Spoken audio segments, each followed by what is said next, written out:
हाय दोस्तों, स्वागत है आपका आईपी कोचिंग क्लासेस में।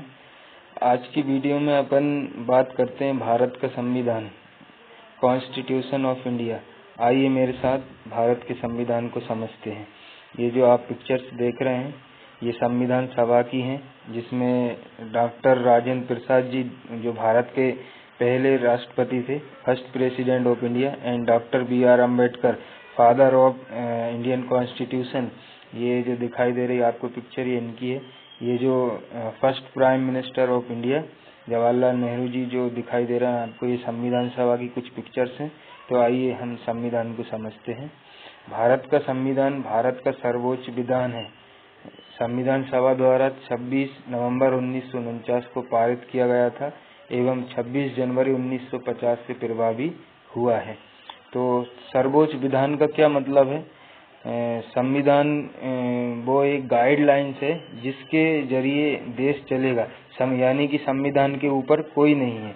और संविधान को पावर कौन देता है दोस्तों? संविधान को पावर जनता देती है, और संविधान को जो पावर मिलता है जनता से, उसके जरिए जो गाइडलाइन संविधान देता है उससे फिर देश चलता है। तो ये संविधान का सीधा सा मतलब है एक ऐसी पुस्तक जिसमें नियम और कानून देश की जनता ने, देश के लोगों ने मिलकर बनाए हैं, और उसी के जरिए फिर देश को आगे चलाया गया। ये संविधान सभा की कुछ पिक्चर्स हैं, जैसा कि मैंने आपको बताया है। तो संविधान को बनने में टोटल कितना टाइम लगा था? तो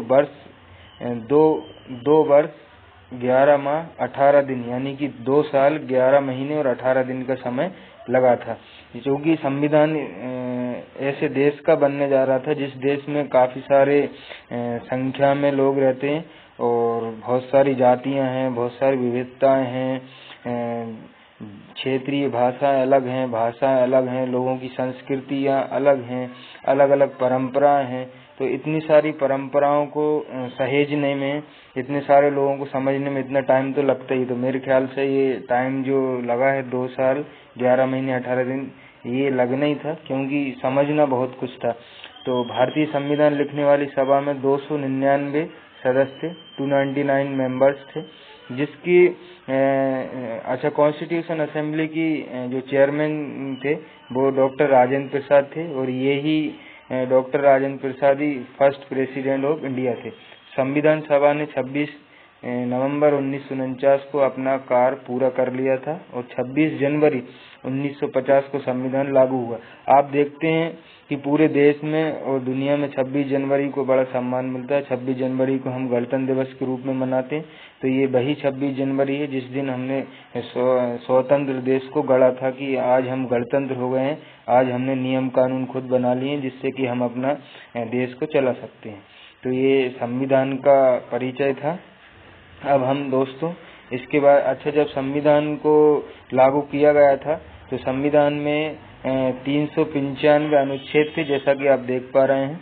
भारतीय संविधान में वर्तमान में अब ज्यादा हो गए हैं, लगभग 400-500 अनुच्छेद हो गए हैं, लेकिन जब इसको लागू किया गया था तो लगभग 395 अनुच्छेद थे। जैसा कि आप देख रहे हैं ये 12 अनुसूचियां हैं, लेकिन जब संविधान लागू हुआ था तो टोटल 8 अनुसूचियां थी।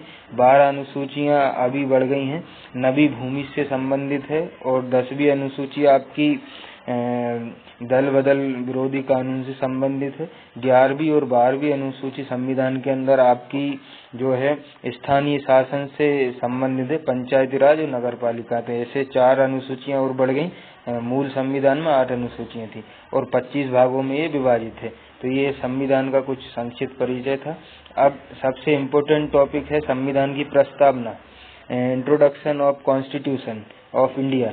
कॉन्स्टिट्यूशन ऑफ इंडिया का अपन जिक्र करते हैं, और इसके अंदर जो भारत की प्रस्तावना है उसको एक बार पढ़ते हैं। पढ़ने के बाद हम फिर समझेंगे कि आखिर ऐसा क्यों लिखा गया है। तो चलिए दोस्तों स्टार्ट करते हैं। हम भारत के लोग भारत को एक संपूर्ण प्रभुत्व संपन्न समाजवादी पंथनिरपेक्ष लोकतंत्रात्मक गणराज्य बनाने के लिए तथा उसके समस्त नागरिकों को सामाजिक, आर्थिक और राजनीतिक न्याय, विचार, अभिव्यक्ति, विश्वास, धर्म और उपासना की स्वतंत्रता, प्रतिष्ठा, अवसर की समता यानी समानता, इक्वलिटी प्राप्त करने के लिए तथा उन सब में व्यक्ति की गरिमा और राष्ट्र की एकता और अखंडता सुनिश्चित करने वाली बंधुता बढ़ाने के लिए दृढ़ संकल्पित होकर यानी कि मजबूत होकर एक संकल्प करके अपनी इस संविधान सभा में यानी कि उस टाइम पे 1946 में 1949 तारीख अपनी आज की तारीख 26 नवंबर 1949 को मिति मार्ग 6 ये जो संस्कृत की तारीख रहती है उसका जिक्र है। तो एतद द्वारा हम सब के द्वारा इस संविधान को अंगीकृत अधिनियमित और आत्मार्पित करते हैं यानी कि इसको एक्सेप्ट करते हैं। संविधान की प्रस्तावना 13 दिसंबर 1946 को Jawaharlal Nehru first prime minister of India द्वारा संविधान सभा में प्रस्तुत की गई थी। अब हम इसको समझते हैं दोस्तों।